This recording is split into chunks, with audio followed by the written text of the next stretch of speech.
దేశం పార్టీ రాష్ట్ర అధికార ప్రతినిధి వారితో మాట్లాడదాం. గుడ్ ఈవినింగ్ అండి సురేంద్ర నాయుడు గారు. సార్ నమస్తే సార్. బ్రహ్మనాయుడు గారు, ఏం జరుగుతుంది సురేంద్ర నాయుడు గారు?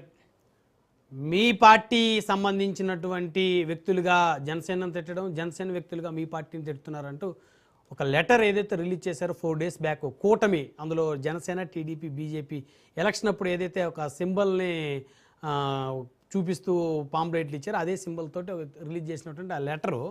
సో నిన్న మళ్ళీ జనసేన కూడా మరొక లెటర్ రిలీజ్ చేసింది దానికి ప్యారలర్గా. బ్రహ్మనాయుడు గారు, ముందుగా మీకు, అదేవిధంగా పెద్దలు కృష్ణాంజనేయులు గారికి, అదేవిధంగా పెద్దలు మస్తాన్ రావు గారికి, అదేవిధంగా వైసీపీ నాయకులు పెద్దలు శ్రీనివాసరెడ్డి గారికి, రాజ్ను చూపిస్తున్నటువంటి ప్రేక్షకులకు అందరికి కూడా 80వ స్వతంత్ర దినోత్సవ శుభాకాంక్షలు తెలియజేసుకుంటూ, ఏదైతే స్వతంత్రం కోసం పోరాటం చేసి అసూలు బాసినటువంటి అమరవీరులకు అందరికీ కూడా వారి ఆత్మశాంతి చేకూరాలని భగవంతుని ప్రార్థిస్తూ, ఇంకా విషయానికి వెళ్తే, ఈరోజు శ్రీనివాసరెడ్డి గారు మాట్లాడుతూ, మాకు అవసరం లేదు, మాకు పని లేదు వాళ్ళతో, మమ్మల్ని చూసే వాళ్ళు భయపడుతున్నారు, మనం విడిపోయినామంటే జగన్మోహన్ రెడ్డి వచ్చేస్తాడు, అందుకనేసి మీరు విడిపోకుండా ఉండేదానికే, కలిసి ఉండేదానికే మనం ప్రయత్నం చేయాలా అని చెప్పి వాళ్ళు మాట్లాడుకుంటున్నారు. మా ప్రమేయం ఏది లేదు అనేది ఇండైరెక్ట్ గా వాళ్ళు చెప్పారు అనేది ఆయన సారాంశం. ఈరోజు మేము ఒక కాజు కోసం కలిసాం. బ్రహ్మనాయుడు గారు, ఎవరు అవురన్నా ఎవరు కాదన్నా ఒక కాజు కోసం. కూటమి అనేది బలంగా ఉంటే, డబుల్ ఇంజన్ సర్కార్ ఉంటే, రాష్ట్రం ఏదైతే విడిపోయినటువంటి సందర్భంలో రాజధాని, పోలవరం, అదేవిధంగా ఫైనాన్షియల్ గా లోటు బడ్జెట్ లో ఉన్నటువంటి రాష్ట్రంలో కేంద్ర ప్రభుత్వం సహకారం కూడా మనకు ఉండాలా. ఆ సహకారం ఉంటేనే మనం రాజధాని కట్టుకోవచ్చు, పోలవరం నిర్మించుకోవచ్చు, అదేవిధంగా అభివృద్ధి సంక్షేమ పథకాలన్నీ కూడా మనం కొనసాగించవచ్చు అనే ఒక మంచి నిర్ణయంతో మేము కలిసి ముందుకు పోయాం. గత 5 సంవత్సరాలలో ఈ రాష్ట్రాన్ని పూర్తిగా అతలాకుతలం చేసి, నాశనం చేసి, ఒక్క ఛాన్స్ పేరుతో అధికారంలోకి వచ్చినటువంటి జగన్మోహన్ రెడ్డి గారు రాజధానిని పూర్తిగా నాశనం చేశాడు. జలజీవనాడిగా ఉండేటువంటి పోలవరాన్ని ముంచేశాడు. ఎక్కడా కూడా అభివృద్ధి అనేది మచ్చుకు కూడా కనపడినటువంటి పరిస్థితుల్లో 10 లక్షల కోట్ల రూపాయలు అప్పు చేసి మా నెత్తిన పెట్టిపోతే, ఈరోజు మేమందరూ కూడా కలిసి 10 లక్షల కోట్ల వీళ్ళు చేసినటువంటి అప్పులు ఒక పక్క తీర్చుకుంటూ, రాజధానిని శరవేగంగా ఈరోజు మీరు సీడ్ యాక్సెస్ రోడ్డు నుండి హెచ్ఓడి బిల్డింగ్లు కానీ, ఎమ్మెల్యే క్వార్టర్స్లు కానీ, శాశ్వత హైకోర్టు భవనాలు కానీ, ఇవన్నీ కూడా దాదాపు 2 సంవత్సరాలలో సింహభాగం కంప్లీట్ చేశాం.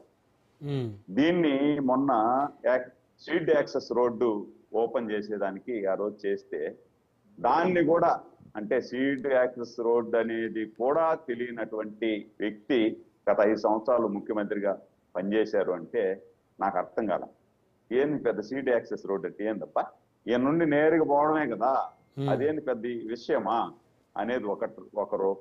అంబటి రాంబాబు అయితే ఆడ వెహికల్ లేవు, ఏమీ లేదు, ఇదేందో పెద్ద రోడ్ అంట, దానికి ఏందో ఒక బిల్డప్ ఇస్తున్నారు అని చెప్పి మాట్లాడడం కూడా చూసాం. అంటే వీళ్ళకి సీడ్ యాక్సెస్ రోడ్డు కానీ, అమరావతి మీద కానీ ఎంత కక్ష ఉంది, అమరావతి అభివృద్ధి జరగకూడదు, ఈ రాష్ట్రానికి రాజధాని ఉండకూడదు అనేది ఎంత కక్ష ఉంది అనేది అర్థమైపోయింది దానివల్ల. ఇలాంటి సందర్భంలో ఈరోజు 3 పార్టీలు కలిసి ఈ రాష్ట్రాన్ని డెవలప్ చేసుకుంటూ ముందుకు పోతున్నటువంటి సందర్భంలో వైసీపీ పార్టీకి పూర్తిగా ఈ రాష్ట్రంలో నౌకలు చెల్లిపోయాయి. ఇంకా జీవితంలో వైసీపీ పార్టీ రాదు అని వాళ్ళకు కూడా తెలుసు. కానీ వాళ్ళు ఏం చేస్తున్నారంటే, ఏదైతే వీళ్ళు కలిసి ముందుకు పోతున్నారో, అభివృద్ధి సంక్షేమ పథకాలు ఇచ్చిన మాట హామీ అన్ని కూడా నెరవేర్చి ముందుకు పోతున్నారు. దీన్ని డైవర్ట్ చేయాలంటే మనం ఏం చేయాలా అంటే, వైసీపీ ముసుగులో వైసీపీ వాళ్ళందరూ కూడా ముసుగేసుకొని, జనసేన ముసుగేసుకొని కొంతమంది, టీడీపీ ముసుగేసుకొని కొంతమంది, అంటే వాళ్ళ సామాజిక మాధ్యమాల్లో ఆ సింబల్ పెట్టుకొని ఎవరన్నా చూసిన వాళ్ళు జనసేన తిట్టా అంటే టీడీపీ వాళ్ళు తిట్టేశాడు అంటే ఆ సామాజిక మాధ్యమాల్లో చురుగ్గా ఉండేవాళ్ళు, ఒక అవగాహన ఉండే వాళ్ళకి అర్థమైపోతుంది. కానీ కొంతమంది అవగాహన లేనటువంటి వాళ్ళు కూడా ఉంటారు కదా పాపం, చిన్న కార్యకర్తలు, పార్టీ మీద ప్రేమతో ఉండే వాళ్ళు ఉంటారు. జనసేనలో ఉంటారు, తెలుగుదేశంలో ఉంటారు. ఇప్పుడు జనసేన తెలుగుదేశం వాళ్ళు తిట్టేసినారు అన్నప్పుడు వాళ్ళు ఏం చేస్తారంటే పాపం ఆ పక్క వాళ్ళకు అంత నాలెడ్జ్ లేనప్పుడు అయ్యో మనం తిడుతున్నారంట, మనం తిడదాం. ఆ పక్క జనసేన ముసుగులో తెలుగుదేశం వాళ్ళని తిట్టేస్తే తెలుగుదేశంలో ఉండే వాళ్ళు కూడా ఒరే జనసేన మన వాళ్ళు తిడతా ఉంది అంటే ఒక్కరికొక్కరికి అంటే కలిసి ఉండడం వీళ్ళకు ఇష్టం లేదు కాబట్టి, కండ్లతో చూడలేరు కాబట్టి ఈ విధంగా విష బీజాలు నాటి ఒకరి మీద ఒకరికి విడదీసేయాలా అనేది వాళ్ళ ఆలోచన. నేను ప్రతిసారి కూడా డిబేట్ లో పాల్గొన్న ప్రతిసారి చెప్తా ఉంటాను, బ్రహ్మనాయుడు గారు ఏదైతే మాకు మా పవన్ అన్న 3 దశాబ్దాల పాటు ఈ రాష్ట్రంలో సుస్థిర పాలన ఉండాలి, చంద్రబాబు గారి పాలన ఈ రాష్ట్రంలో ఉండాలి, నాయకత్వంలో ఉండాలి, ఈ రాష్ట్రం అభివృద్ధి శరవేగంగా జరుగుతుంది, కలిసికట్టుగానే మనం ముందుకు వెళ్ళాలి, దానికోసం కొన్ని త్యాగాలు మనం చేయాల్సి వస్తుంది, తెలుగుదేశం వాళ్ళు కూడా కొన్ని త్యాగాలు చేస్తారు అని చెప్పి మాట చెప్పాడు. ఆ మాట కట్టుబడి జనసేనలో నాయకులు కానీ కార్యకర్తలు కానీ ఉన్నాం, మేము కూడా ఉన్నాం. ఇప్పుడు నేను 25 సంవత్సరాల నుండి పార్టీకి పనిచేస్తున్నాను బ్రహ్మనాయుడు గారు.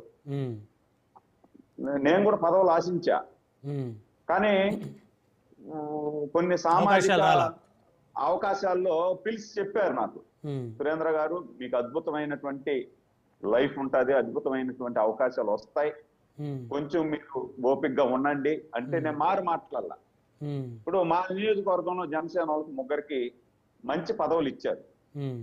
అట్లా అని చెప్పి జనసేన వాళ్ళకి ఇచ్చేశారు, మాకు లేదు, నేను కష్టపడ్డాను, బాగా కష్టపడ్డాను అని మన జనసేన వాళ్ళకి ఇవ్వద్దని నేను మాట్లాడానా ఆ రోజని?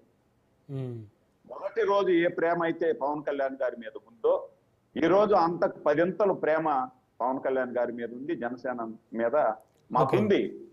కలిసే ముందుకు పోతాం, అన్న తమ్ములు శాశ్వతంగా ఉంటాం, కలిసే ముందుకు పోతాం. వీళ్ళు ఎన్ని కుయుక్తులు పన్నినా, ఎన్ని మా మధ్య విష బీజాలు నాటి విచ్ఛిన్నం చేయాలనే ప్రయత్నం చేసినా వీళ్ళ ఆటలు అయితే ఖచ్చితంగా సాగవు. ఇది యథార్థం. ఒకటి. రెండోది, ఇందాక పెద్దలు మాట్లాడారు, ఏది మీడియా మేనేజ్మెంట్ అని, వ్యవస్థలు మేనేజ్ చేసేసారని, ఇవన్నీ చేసేసారు. ఓటుకు నోటు కేసులో రేవంత్ రెడ్డి గారు, చంద్రబాబు గారు వెళ్తారని, ఆయనే వ్యవస్థలు మేనేజ్ చేశారు అంటారు. మళ్ళా ఓటుకు నోటు కేసు చూసారా, సుప్రీంకోర్టు చేసింది అంటారు. మరి వ్యవస్థలు మేనేజ్ చేసేటువంటి శక్తి సామర్థ్యం మాకుంటే సుప్రీంకోర్టులో ఆ కేసు కొట్టించేస్తున్నామా? మళ్ళా ఫస్ట్ నుండి ఎంక్వైరీ చేయమని చెప్పి సుప్రీంకోర్టు ఆర్డర్ ఇస్తే మేమెందుకు చూస్తూ సరే అని అంటాం? మాకు వ్యవస్థలు మేనేజ్ చేసేటువంటి శక్తి సామర్థ్యం ఉంటే కాదండి ఆ కేసు కొట్టేయండి అని చెప్పి కొట్టించుకునేసి ఉంటాం కదా. అన్ని మీరు ఆయనే చెప్తాడు, వ్యవస్థలు మేనేజ్ చేస్తున్నారు అంటారు, ఈ కేసు చెప్తారు. దాన్ని బట్టి అర్థమైంది కదా, మేము వ్యవస్థలను మేనేజ్ చేసేటువంటి శక్తి సామర్థ్యాలు మాకు లేవు. గత 5 సంవత్సరాల్లో మీకు ఆ శక్తి సామర్థ్యాలు ఉన్నాయి. ఆ వ్యవస్థలను మేనేజ్ చేసి ఏమీ లేనటువంటి కేసులో అర్ధరాత్రి చంద్రబాబు గారిని నోటీసు కూడా ఇవ్వకుండా 53 రోజులు లోపల పెట్టారు. మళ్ళా జగన్మోహన్ రెడ్డి నిన్న లేక మొన్న వచ్చి చెప్తాడు, ఏమంటే అతను ఏమన్నా టెర్రరిస్టా, అతను కర్నూలులోనే అన్న పరామర్శించేదానికి ఒక అతనికి వచ్చి విరూపాక్ష ఎమ్మెల్యేని పరామర్శించేదానికి వచ్చి అర్ధరాత్రి ఎత్తుకొని పోయి లోపలేసేస్తారా, ఒక నోటీస్ అన్న ఇవ్వచ్చు కదా అని చెప్పి ఆయన మాట్లాడతాడు. అంటే విరూపాక్షని మాట్లాడేటప్పుడు మీరు మాట్లాడుతారు. మరి 40 సంవత్సరాల రాజకీయ చరిత్ర ఉన్నటువంటి వ్యక్తి, 3 సార్లు ముఖ్యమంత్రిగా చేసిన వ్యక్తి, ఆయన్ను మీరు నైట్ 2 గంటల కంటే అలాగే ఎత్తుకొని వెళ్ళిపోతారే నోటీస్ కూడా ఇవ్వకుండా. అది కదా వ్యవస్థలు మేనేజ్ చేయడం అంటే. ఒకటి ఫైనల్ గా ఒకటి. రెండోది, ఇప్పుడు నిజంగా మేము ఆ విధంగా మేనేజ్ చేయగలిగితే జగన్మోహన్ రెడ్డి గారిని గత 2014 నుండి 19 వరకు మేము అధికారంలో ఉన్నాం. ఇప్పుడు మళ్ళా మేము 2 సంవత్సరాలు అధికారంలో ఉన్నాం. మేము మేనేజ్ చేసేటటువంటి పని అయితే ఈడీ అటాచ్ చేసిన 43,000 కోట్లు. మరి కోర్టు మేము మేనేజ్ చేసి, వ్యవస్థలు మేనేజ్ చేసి జగన్మోహన్ రెడ్డిని రోడ్డు మీద తిరగనిచ్చుంటామా? ఎత్తు లోపల కూర్చొని పెట్టేసి ఉంటాం కదా మేము మేనేజ్ చేసే పని అయితే. అలాగా మేము కూడా జగన్మోహన్ రెడ్డిని ఎత్తి లోపల పెట్టి కూర్చొని పెట్టేసి ఉంటాం కదా. మా చంద్రబాబు నాయుడుని అరెస్ట్ చేసావు, మా కార్యకర్తల్ని మా ఇబ్బందులు పెట్టావు, యాట్ను కోసినట్టు పల్నాడులో మా కార్యకర్తను కోసేస్తే మీరు. కాబట్టి ఇప్పుడు మాకు ఛాన్స్ వచ్చింది మేనేజ్ చేసే ఛాన్స్ అనేసి మేము ఎత్తి లోపల పెట్టగలుగుతాం కదా, పెట్టేసి ఉంటాం కదా. Okay okay okay. బాబాయ్ బాత్రూమ్ లో గొడ్డలతో వేసేసినారు కదా, ఆ కేసులో కూడా మేము మేనేజ్ చేసే పని అయితే జగన్మోహన్ రెడ్డి చేసేసినాడు. మీరే కదండి మేనేజ్ చేస్తుంది. సురేంద్ర నాయుడు గారు మాట్లాడదు, మళ్ళీ శ్రీనివాస్ రెడ్డి గారు 100 మాట్లాడదాం, సమయం తక్కువ ఉంది, మళ్ళీ మాట్లాడదు మేనేజ్ చేసి మేము ఆ విధంగా మేనేజ్ చేసి జగన్మోహన్ రెడ్డిని మీద కేసు పెట్టేసి జగన్మోహన్ రెడ్డిని కూడా ఎత్తి లోపల కూర్చొని పెట్టేసి ఉంటాం కదా ఈ కేసులో. ఓకే ఓకే సురేంద్ర నాయుడు గారు మళ్ళీ మాట్లాడదు. అవినాష్ రెడ్డిని కూర్చొని పెట్టేసి ఓకే 1 మాట్లాడదు. మనతోటి మస్తాన్ రావు గారు ఉన్నారు, రాజకీయ విశ్లేషకులు, వారితో మాట్లాడదాం. సురేంద్ర నాయుడు గారు మళ్ళీ మాట్లాడదు. మస్తాన్ రావు గారు గుడ్ ఈవినింగ్ అండి. Good evening sir. Good evening. మీరేం చెప్తారు?